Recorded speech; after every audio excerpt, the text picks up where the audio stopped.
It has been said in public print that if my ideas were to become dominant in music schools, it would be the end of music as we know it.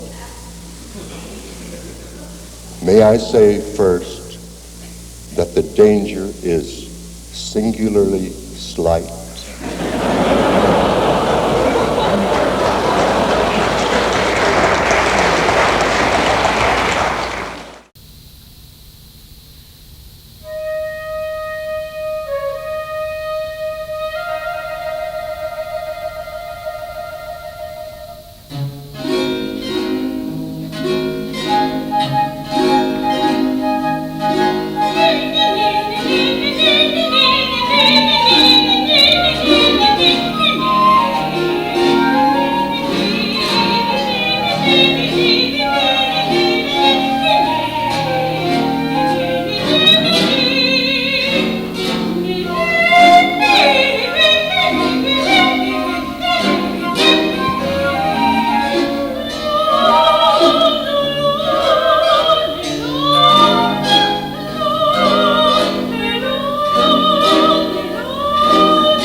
There has been, at least ever since Aristotle, a certain strong tendency in the West toward explanation, a kind of syndrome.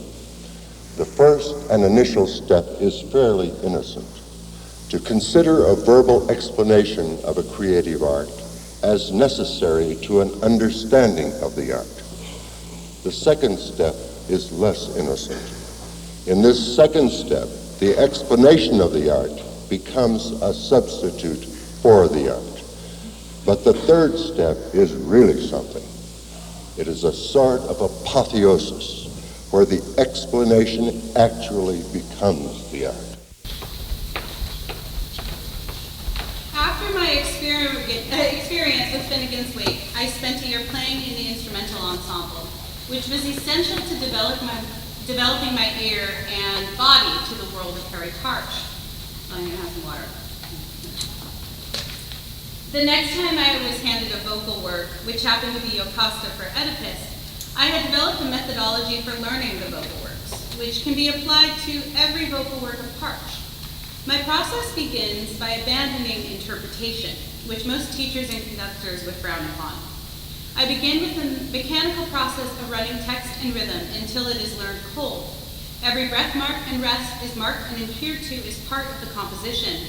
Being in sync with the ensemble and understanding where and why I make mistakes makes for fewer issues in rehearsal and performance. And as a side note, I really hope the percussionists aren't all laughing as I say this, because I'm sure I make plenty of annoying and stupid mistakes during the rehearsal process. Well, they're not laughing, so, okay. We spend a great deal of time on tempi and general shape of the work during this stage of my learning process, but I spend very little time on pitch. I will rhythmically speak the music and occasionally follow contour, but I do not dwell on pitch during this part of my process. This is helpful in a number of ways. When the ensemble is learning the piece as well as myself, trying to focus on pitch can be difficult, as I may or may not be hearing the right harmonies or individual pitches. This would have applied to Finnegan's Wake, where people were trying to learn their flute parts and couldn't get the tuning correct, and I was depending on incorrect learning to learn my own parts, so it's not helpful. My process gives the ensemble time to solidify, and I never feel like I'm wasting time in rehearsals because I'm unable to sing the correct pitches. It also emphasizes learning exact rhythms and timing, something that is often given ample energy, or is not often given ample energy and time in the learning of vocal works. Pitch is the last element of the score that I approach, and using a custom program, I'm able to create chains of tones that adhere to the score. The ability to isolate these tones enables me to not only learn the exact pitch content, but also hear and settle into small and large-scale modal components. Those easy-to-hear intervals Partch uses to support the vocal line become much easier once the melodic content is isolated in such a way. Yankee Doodle Fantasy is the latest addition to my repertoire of Partch's works for female voice. It is scored for tin whistles, a tin oboe, flexotone, and chromolodion. And I have found it to be the easiest of the art songs to put together, though it has its own specific challenges.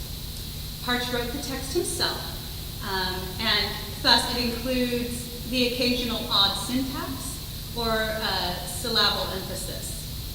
The form is piecemeal and the transitions are as whimsical as the text itself.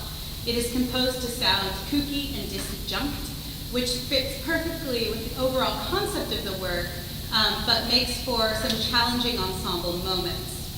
I would like to have Martin and Paul, Lucas, Yeet, and Chuck up here, and we'll perform this work, which is the second of the two soprano works for Partch.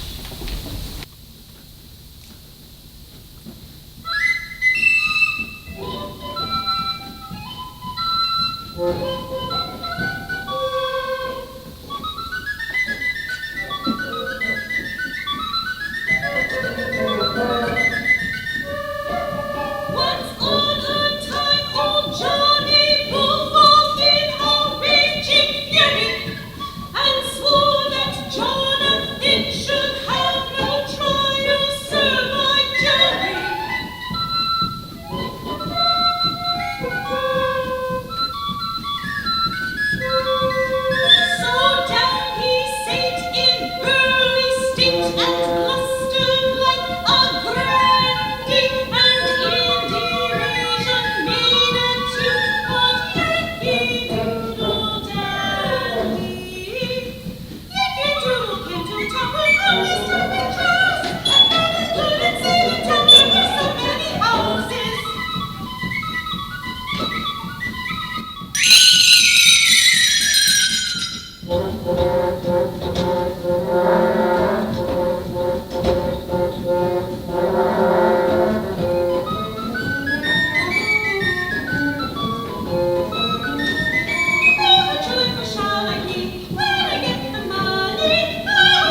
It is curious that despite our retention of so much from ancient Greek civilization, musical words, for example, melos, melody, harmonia, harmony, symphonia, symphony, antiphonia, antiphony, and the word chorus, which I understand still preserves much of its ancient spoken sound. Yet the spirit of integration of music in the important things in life, which was so significant a factor in Greek civilization, we have lost. Forgetting all about 2,000 years of Christian civilization for a moment, I would call my music Dionysian and dithyrambic, even though what might be considered the opposite character is also present at times. But I believe spiritually and materially in ranging over the whole history and prehistory of man through work and divination.